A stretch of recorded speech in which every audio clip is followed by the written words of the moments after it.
Tonight's special guest speakers are BAYONET. They're a talented, full-service branding agency located in Henrico. And they're here tonight. They're new chamber members, so we invited them to come down. We thought Chamber U was a perfect fit. And they're going to talk to you about building a bulletproof brand and how that can help your bottom line. So without further ado, I'm going to introduce Susan Howson, who is the executive producer at BAYONET, and Hunter Kaniran, who is the director of client strategy. Hunter, Susan.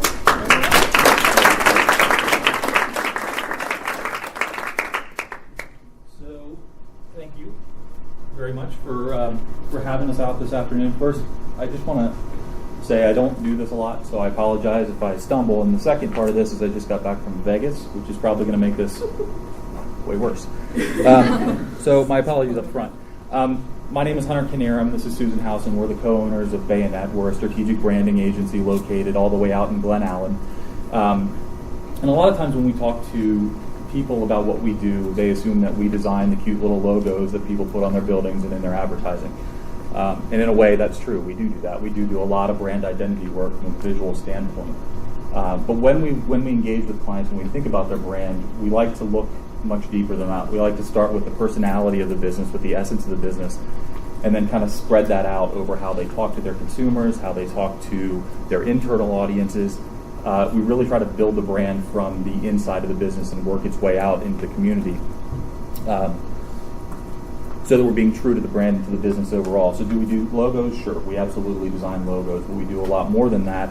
And really what it comes down to for us when we start to think about your brand is two things. The first one is impact. How can we make an impact with your brand? How can we make sure that people are remembering who you are, what you look like, what you sound like, what you act like when you're in the community? And the second one is gaining a competitive advantage. And that's where some of these things beyond logos really come into play.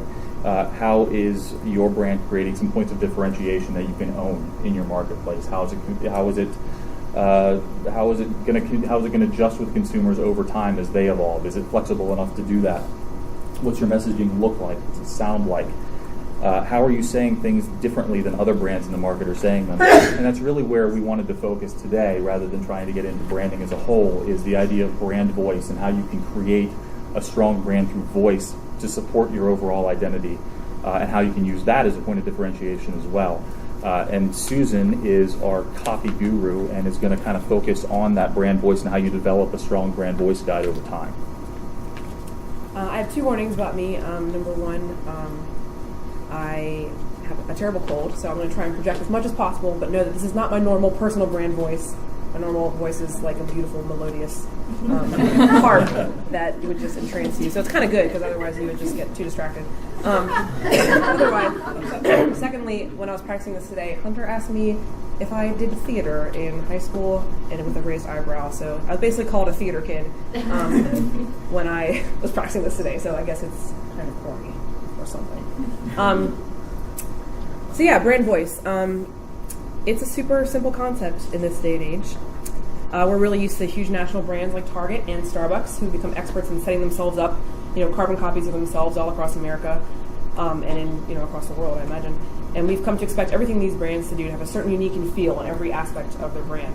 You can swipe a Target credit card, you can shop with a Target shopping cart, and both of these items would be instantly recognizable to all of us with no problem, assuming you've been to a Target before. I don't know if you have not been to a Target before. I don't. It's kind of weird, but we have a problem already. Oh no! That was quick. The shopping carts. I'm not going anywhere with these shopping carts. It worked a second ago. Uh-oh. No. Target's brand is strong. You just free the room? I guess. I don't know.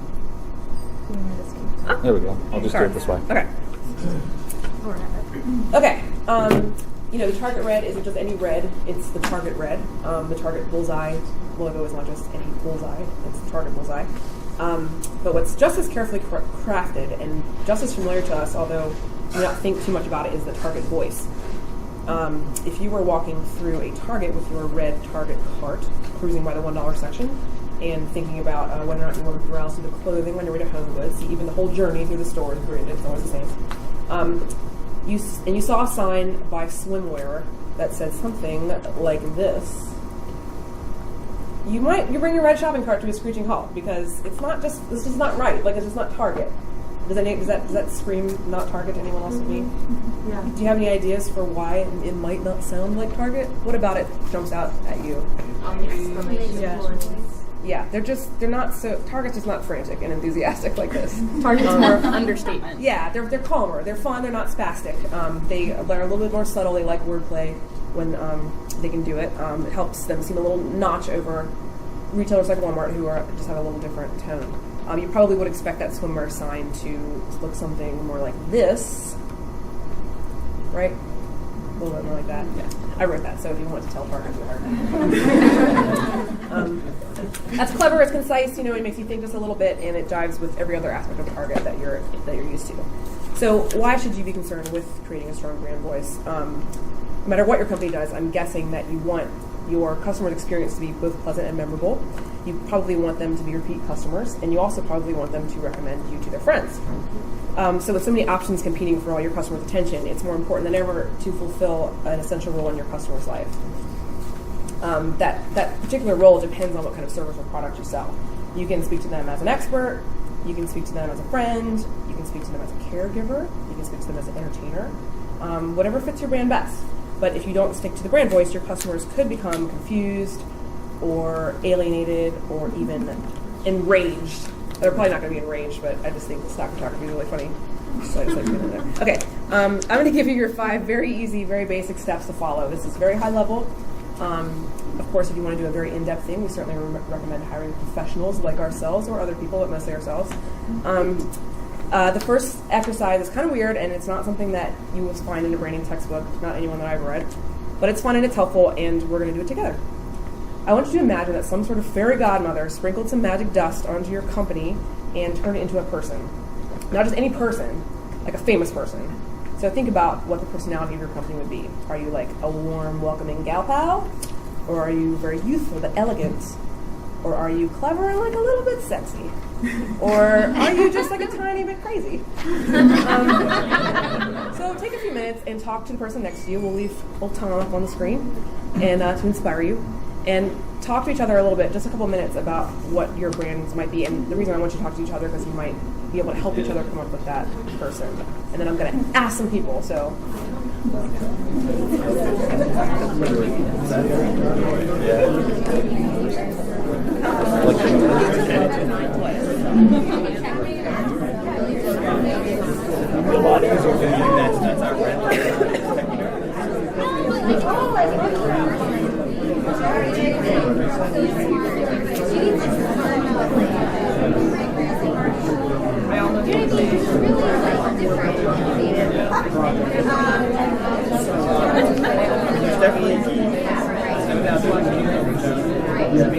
I would say it's a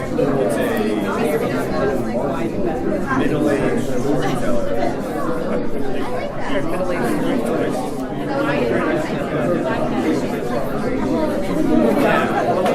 People say happy all the time. It's everybody happy. You know, some company must be doing something right. I have no idea. I got my butt. That's a brand though. Yeah, I like that. Iron Man. That's a good one. They're so funny. Okay, has everyone had a chance to talk about it a little bit?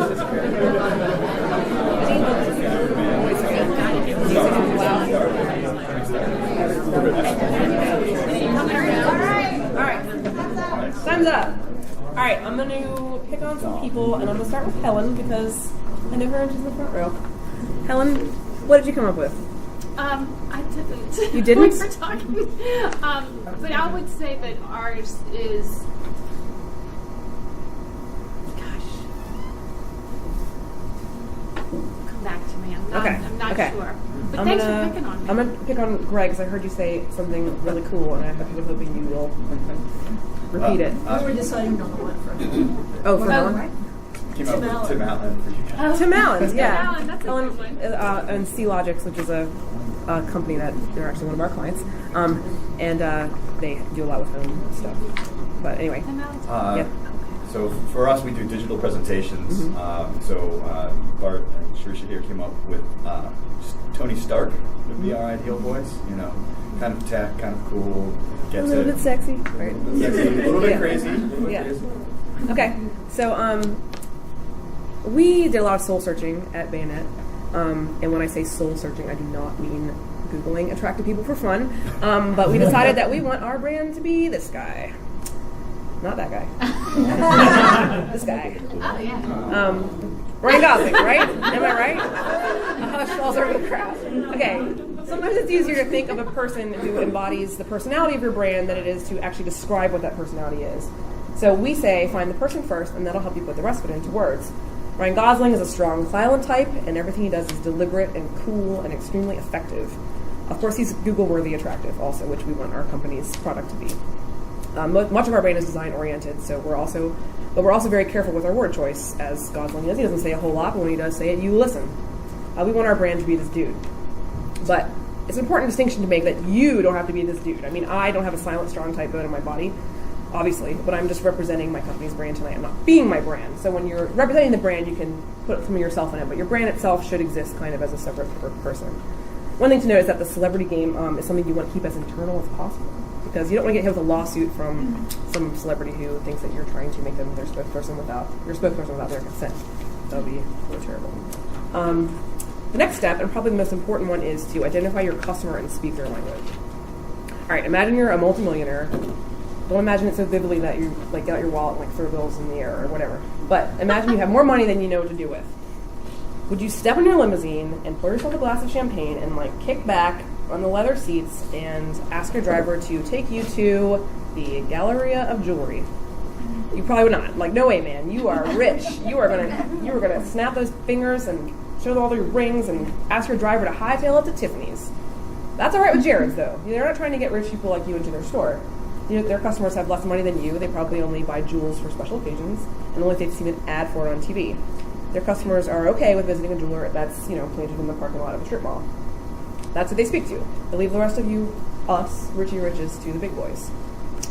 So let's see how you do with these. These are some really good examples that I found. I'm going to read you and show you some descriptions of chairs that are all sold by different brands. You tell me which shop is selling each chair without even seeing the chairs themselves. So here are the first two. I'll do a dramatic reading of both of these for your entertainment. Bring the fresh look of a coastal retreat to your home with this 30-inch counter stool. Part of the Andres dining collection, it is built in a solid hardwood frame and has a rich chestnut finish. Upholstered in honey-colored seagrass, this stool will be a welcome addition to your kitchen counter or home bar. The other one is, this graphic yet elegant Gaston bar stool creates a mood of relaxed sophistication. Evocative of a Parisian door or window grill, the intricate iron scrollwork on the back and arms is offset by comfortable brown leather seats.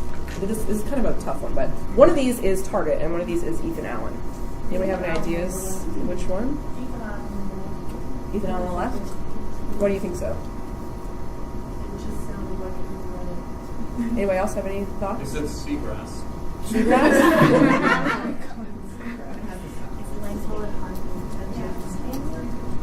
I would think about this. Target customers, they are very style conscious, much more style conscious than Walmart wants their customers to be probably, but they also want things to be really durable. I mean, they want things to be really durable. They want to know that they're getting something specific that's going in their home that is going to fulfill a need for them, but it's also going to look nice. Whereas Ethan Allen, they're a little bit more conservative. They have a little bit more money to spend, and they want to sort of create more of a lifestyle. So what actually is the case is that Target was the one on the left, and Ethan Allen was the one on the right. Target likes to talk about style. They like about their honey-colored seagrass, but they're also saying there's 30 inches, it's yay tall. It's gonna look great in your kitchen, and it's gonna look great in your bar. Whereas Ethan Allen, they're not gonna tell you where to put this thing. They're gonna say this is evocative of Paris. You're gonna feel like you're in Paris. Let's see. Next one is this one is a lot easier. One of these is Neiman Marcus, and one of these is Walmart. The first one, you can put together the upholstered Parsons dining chair without breaking a sweat. While it has a comfortable backrest, the Parsons chair does not feature traditional armrests. Also, the Parsons armless chair is sturdy and durable. versus for the head of the table, which is a sublime silhouette covered in linen with self buttons and sleek cabriolet. Is that cabriole? Is that how you pronounce it? Cabriolet legs. Yeah, like this is pretty obvious. This one is, the one on the left is Walmart, and the one on the right is Neiman Marcus. Walmart is selling something attractive yet practical for really great value, but you got to know how to put it together, whether it's going to last you or not, or whether it's comfortable. Neiman Marcus, on the other hand, they're selling a lifestyle. Again, you want to be sublime? Yeah, you're definitely going to need some self buttons and sleek legs. That chair was at the head of the table? Yeah. Wow. You know? Oh, that is... Yeah. Notice they didn't have any assembly information either. Neiman Marcus customers do not put together furniture. They certainly don't sweat. Okay. It's not helping me. All right, now that you know who you are and your customer is, you need to decide on a tone. Here's some really good examples from the world of beauty. 17 Magazine's tone can be described as flirty or youthful, or if you're feeling unkind, super annoying. It's like, it's got the exclamation point. It's like, watch the step by step, really Smarties. It's cutesy. Birchbox, on the other hand, does anyone know about Birchbox? Anyone here get Birchbox? All right, for those of you who don't know what Birchbox is, it's a subscription beauty service that sends you samples in the mail once a month, and they're customized to your tastes and needs. And then if you like them, which they hope you will buy them from their site. It's really great, but they also have built this magazine on their site that is all sorts of helpful how-tos. They're trying to position themselves as a leader, so you'll go to them to find out how to use these very expensive products, and then you'll decide that you need to buy them. They made a distinct and purposeful departure from the 17 magazine tone in an attempt to appeal to young professional women with a little money to burn. I have access to their style guide, and this is an exact quote from it.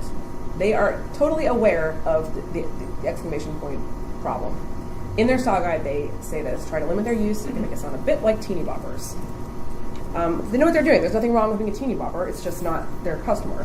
17's got teeny boppers covered. They've cornered that market. So Birchbox is working on an older, less super annoying generation. 17 won't so fine. I'm sure fine. To help you figure out how your customers speak and how they like to be spoken to, you got to think about what they read. You got to think about what they watch, and go back to envisioning your brand as a person. Jot down some ideas of how your brand would interact with your customer, the brand as a person, Ryan Gosling, in the course of their daily lives. That's just an exercise. Tone isn't everything, though. You can have a tone in your voice that sounds a certain way, but the things you say don't match up. I don't know if any of you are married. I'm sure I'm the only person who ever has this problem. But sometimes, you say a thing and the tone isn't right, but technically the subject matter is. So you need to work on my fourth point, which is to set some rules about sentence structure, vocabulary, and the general message. Basically, you need to write up a style guide. It sounds really intimidating, but it really doesn't have to be. A style guide for your brand can involve both design and copywriting guidelines. It sometimes exists in a binder, sometimes it's in just an electronic document. It's basically a roadmap for you and everybody else in your organization that you currently have employed or that you'll have employed in the future to stick to the brand's voice and style. There are lots of websites that'll help you write your own style guide, but here's a really high-level overview. Most style guides first decide on one set of grammar rules, as laid out by various accepted authorities on the subject. That way, a huge chunk of your work is done for you. You just choose one of these things, you put that on your style guide. We use either AP Style Book or Chicago Manual, and then you just let your employees refer to that. But do your employees a favor and don't buy them a copy of these books, because they're huge tomes, and they will probably just drop them from a great height onto the roof of your car and never look at them again. So just choose which one you want to follow, get a copy for your own office, let them refer to it when they want to, but pull out the things that are commonly, misused words, like there and there, things that you feel like are a problem that you really want to use correctly.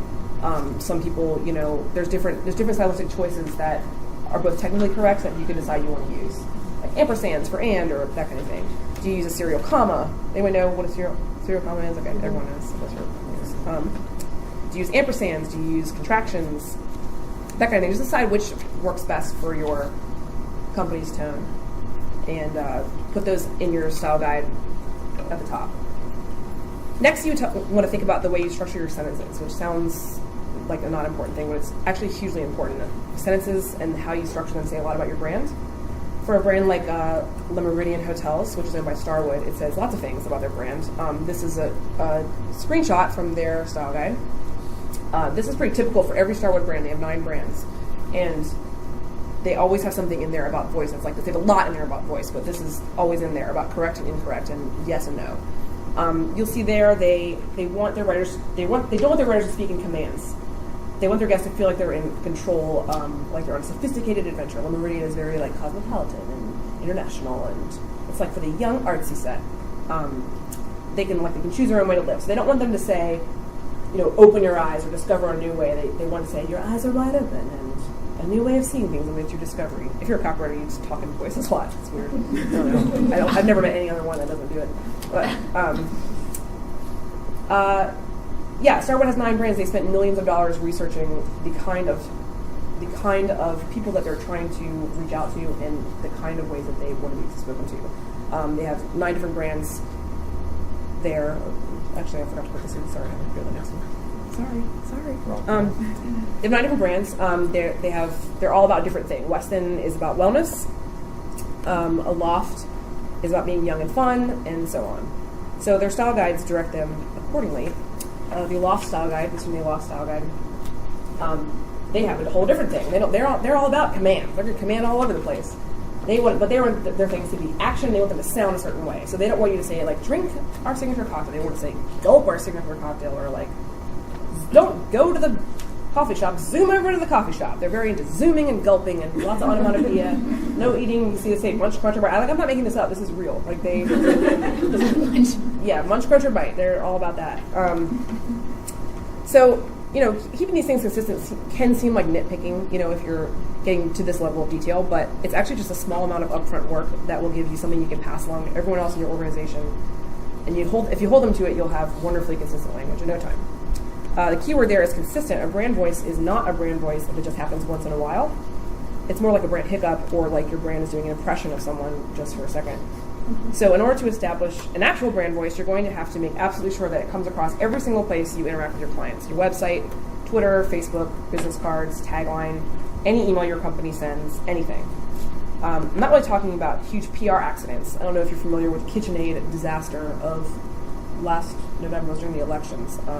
This is like somebody their person who does their Twitter accidentally used the company's Twitter for their own tweet. That was a really distasteful thing about Obama's grandmother who died because she knew he wouldn't be a good president. It's the dumbest thing that anyone's ever said. So KitchenAid instantly, it didn't really hurt their brand. That was obviously a mistake. They knew KitchenAid wasn't just going to say this terrible thing, hopefully. So this is a good example of how these things are getting a little easier to do damage control for, because if it's obviously something like that, like KitchenAid instantly, put up a thing that said, and then there's some after this I didn't even show that were like, I am the CEO and I do not approve that message and I approve this message instead, that everything is great, and they really quickly wrap that up. I'm not talking about that. That's just like a glitch. What you don't want to do is use a different voice like this on your Twitter that you're not using on your website if what you're selling are instead self buttons and sleek cabriolet legs. So that's what we've got. So those are our 5 points. Anyone have any questions about developing their own brand for their company, or how they can strengthen their own brand, or any problems that they've faced? Yes. Sure. This is focused on Chris's voice and different things that you project on this, but how does that tie into, say, your press brand and your logos and different things? How is a logo, which you guys, I guess, would create, how does that carry on that voice? It all kind of works together. So a company that has a carefree, fun-loving brand may have a very different look to it than a company than IBM, say. The IBM logo is very corporate. It's very straightforward. It's very identifiable. They've done an excellent job with it, but it's not. It's not whimsical. It's not double mint gum. Yeah. So it all ties together. We can do the same thing with look and feel in a brand than we can with voice. And as long as the two are consistent, you have something strong that you can build on. Yeah, for instance, our logo is very spare. It's very to the point. We don't have a lot of, Carrie, we designed it. Don't have a lot of, loops or curls or any loops or curls. It's pretty much, it's what Ryan Gosling would have for his name. If he could sign his name that way, that's how we think he would. We just remember this Ryan Gosling thing like last week, and I promise you we didn't start our company being like, we're going to make the Ryan Gosling company. Does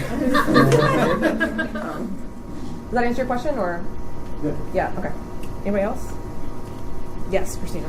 So, have you ever come across a problem with a client or anything where they want it to be more fun, or you guys think it should be kind of fun and playful, but it's challenging because maybe the client is like a bank or like a medicine or something where there's so many rules? Do you think that you can't then be fun and light, that you have to maybe more have a serious tone, or do you think there's a way to balance like the rules and the regulations and then still have a fun tone? I guess there's a lot of the company.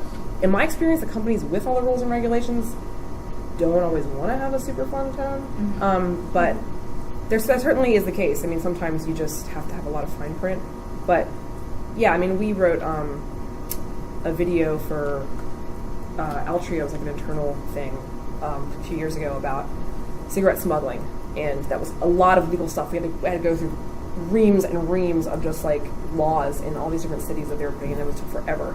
But that was supposed to be like a super cool, it was like a trailer. It wasn't fun, but it was like real dramatic, like do do do, a lot of that. It was this video. It looked really neat. It was produced in town, luckily it was great. But yeah, so there was a lot of like that. A lot of times you just like do what you can, knowing what you know, and then you have to put it past our legal department a lot, and then they just come back and just everything is crossed out, and you have to go through and fix it. But yeah, I think that involves a lot of collaborating with clients in your legal department. But yeah, it is possible, I would say, for sure. I think that, when we would start with something like this, developing a design style guide and a voice style guide up front that we put through the approval process helps that a lot, because we know going into a project how funny we can be. We know going into a project how serious we have to be.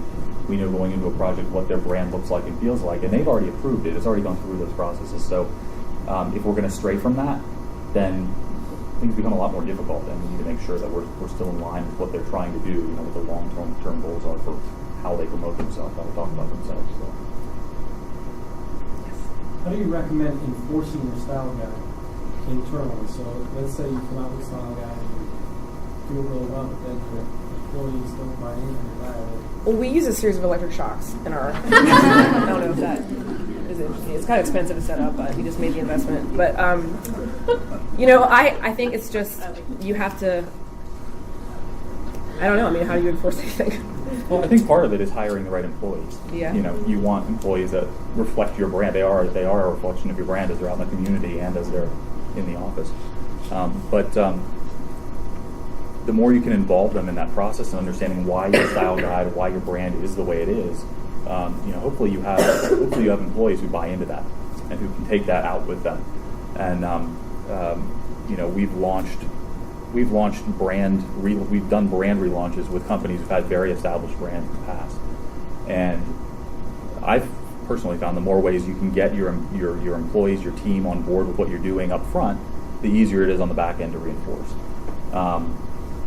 And putting those things in place, in their employee manuals, in their packets when new employees come on, make sure that there are pieces in there that help explain who the brand is, what the brand is, why you're doing what you're doing, what the goal is, and hopefully get them on board early so that they can help push that down to people that come in after them as well.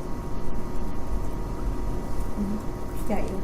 I was actually going to just add that some companies, whatever size it is, the marketing department, there's usually somebody that's self-appointed brand police, that everything goes through, that it is that makes I mean, we tell our clients, when in doubt, just ask us. I mean, that's a big. I know with copywriting that's hard because everybody has Microsoft Word. That's what we always say. Everybody has Microsoft Word. Like they can all pull up a thing and type in words. We all have to speak English, but to make sure, I mean, it takes 10 minutes to just send something to us and have us make sure that it looks right. And it's not because we're trying to be jerks about it. It's just because we're trying to help you create a brand and we really want it to succeed. So, yeah. Anyway. The word bayonet, that's interesting. I'm curious how you found out what that word, where it came from. Well, there's a story, and there's also a reason why we liked it. There's a story why I came up with the word, and there's a reason why we chose it. The story that he claims is that Hunter was shaving and cut himself. True. But the reason why we liked it, we really, at the time we started, we were, there were 4 owners and 3 of us were women, and we just really we felt a lot of times that I think there was just like a lot of too like cutesy things, and we felt like it was hard to not come across that way or be seen that way. So we really wanted something that was like really just sharp and just precise, and so we ended up going in that direction a lot. Like we had a lot of words that were similar, and we ended up with something that just seems, I don't want to say deadly, but well, you can also create a lot of stories around it. Yeah. People ask why. It is memorable. I mean, we have people ask us why Bayonet all the time. It's been memorable for people who are not familiar with who we have been in the past. We actually went through a name change when we did this, and it is about creating a competitive advantage. I mean, this is a competition market. So we wanted something that was memorable, that was sharp, but we also wanted something that had a little bit of elegance to it. And I don't know, it just seemed to fit where we were going in the direction that we were moving in. And we can put bayonets in all this. yeah, we Sure. do have some bayonets. We do have a wall of knives. Yeah. We will break guys. Yeah. Yes. My business is on the fulfillment and the brand. So Uh-huh. there's some graphics and trade show displays and company. And the biggest challenge we run into with our clients with brand identity crises or just brand identity, multiple personality disorders, and like that. My website looks like one thing, and it sounds like one thing, and print collaterals, because I've had 6 different people do it, and we're always looking for, sort of the feedback we get from the client is usually, well, this whole brand thing, I can never get a straight answer. Mhm. And, how do you, what do you suggest, or what do you tell clients, how do you start the process with them in terms of setting expectations around what a good branding package will cost, what the effort is going to involve in their part, and that sort of thing. It seems like a lot of the agencies out there have a very difficult time quantifying what it is they're going to do, what that's going to be for the customer, and their ROI and that kind of stuff. And whether it's an established brand, but they've never had to think about it before, they just, they hung the sign and people just showed up, and now they got to have some kind of digital image and all this kind of stuff. Or it's a new company and they just put something on this department, they don't understand why that's not a good idea. Well, we run into this, I'd say, on a regular basis. Do you want to take It's your hard because we quantifier? approach them all differently, and different businesses have different needs. We certainly have pricing structures in place internally that we start with when we look at brand. What we do is we sit down and we talk about what the needs are up front. We put scopes in order, and we make sure, again, it's you can avoid a lot of trouble on the back end if you make sure everyone's on the same page at the front, right? So if we know going into a rebrand, we need to look at logo, we need to look at a voice standards guide, we need to look at a design standards guide, or combine the two. We make sure that scope is laid out very clearly up front, that everyone's on board with it when we move forward. Those needs are going to change over time, and one of the benefits to being a smaller company is that we can be flexible and we can change along with that. But it's communication. It's making sure everyone on the client side is in has the same goals as we do going forward with it. They know what they're going to get. They know what we're working to produce, and they have a pretty clear expectation of what the scope of work is against the budgets that we put in place. I think most certainly my clients think they're agency and they need to that's why I'm budget, I'm not big on it. And that may or may not be true. I mean, there certainly are agencies who are serious on that we've never think twice about, something like this, and we die to get on with it too. But, I think there's an idea to go to all these individual performers, they're somehow cutting for a middleman or cutting for whatever. Right. And it doesn't seem to work very well. Yeah, we never recommend. I mean, that's one of the reasons why we got together. I mean, did you cover this in your intro? I was too busy being super nervous and wasn't really listening. I used to co-own a copywriting agency, and Hunter and Carrie over there, who's trying to remain anonymous, but had a design firm, and we merged because we were two different, and we were working together so much that it just made more sense. It was easier to be in the same room where we could just all be together and have the same strategy going in, because it like when you are cherry picking like that, it just doesn't. It's so hard to get, and we've actually backed out of jobs, I think, that have had too many people, too many opinions, too many people coming from too many different angles. It just makes things really scattered. And so, yeah, I mean, agency, I can understand them thinking that agency equals high price tag, but there are agencies and there are agencies, and there are agencies all over the place. we're certainly, couldn't even, we're like one billion at the size of Martin. Sorry, Christina, but but there are still things that we can do, and that's what we do, is keep everything together under one umbrella and one vision. So some businesses just lend themselves better to relationships. So I'm a parking business. That means you only need parking if you need to park here where you want to go.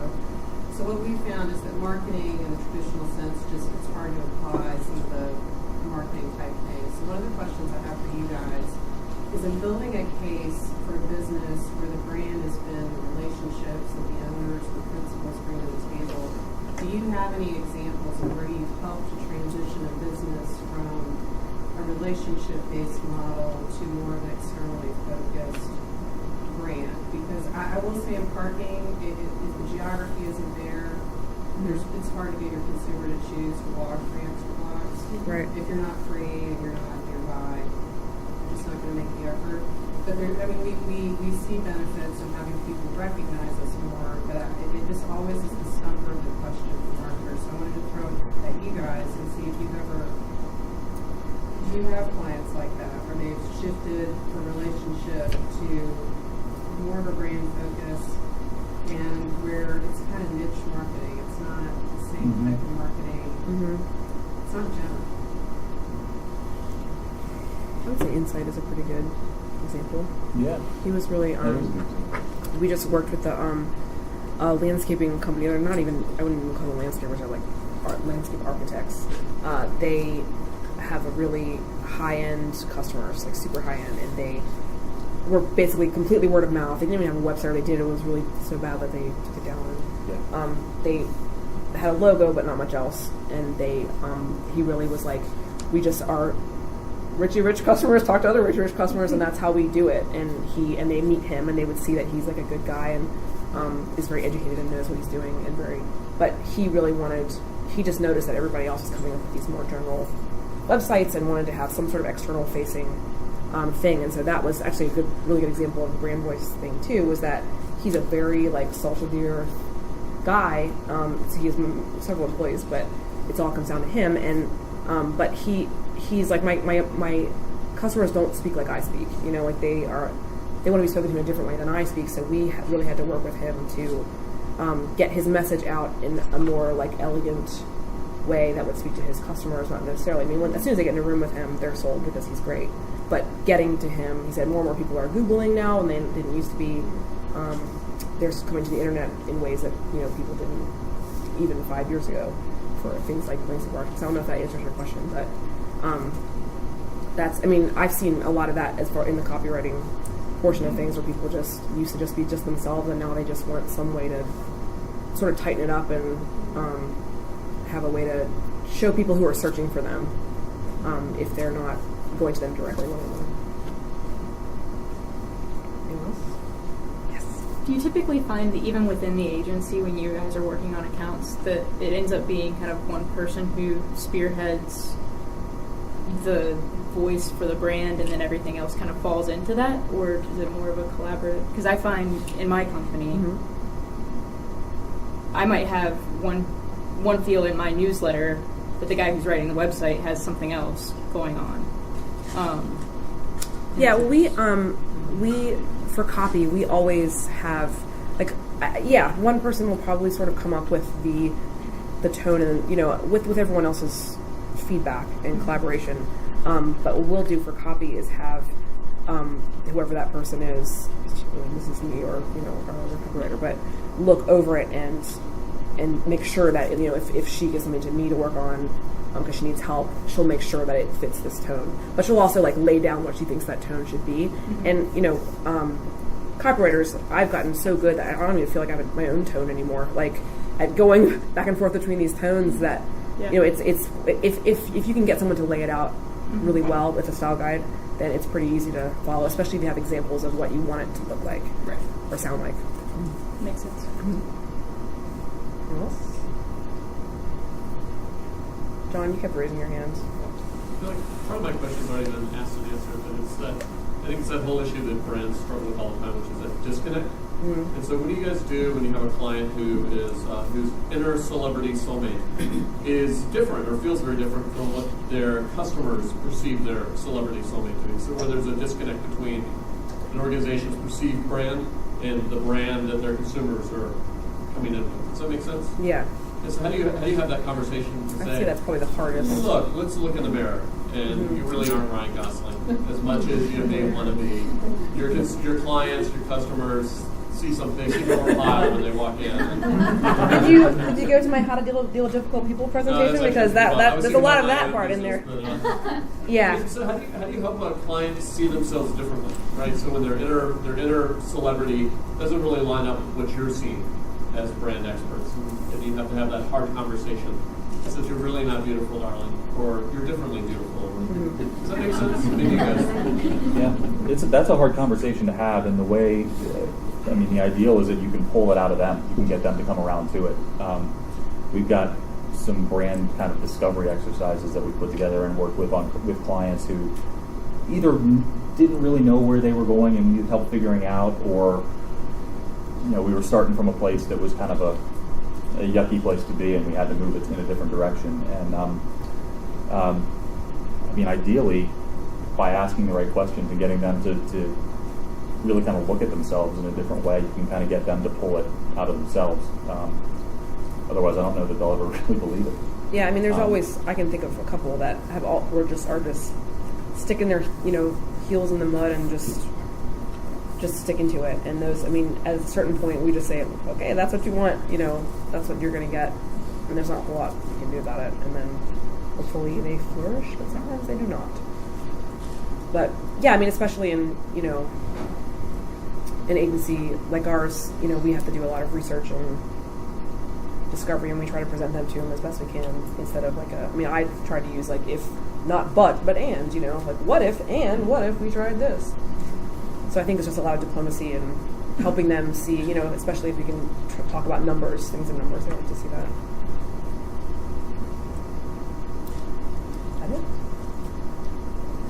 Is that it?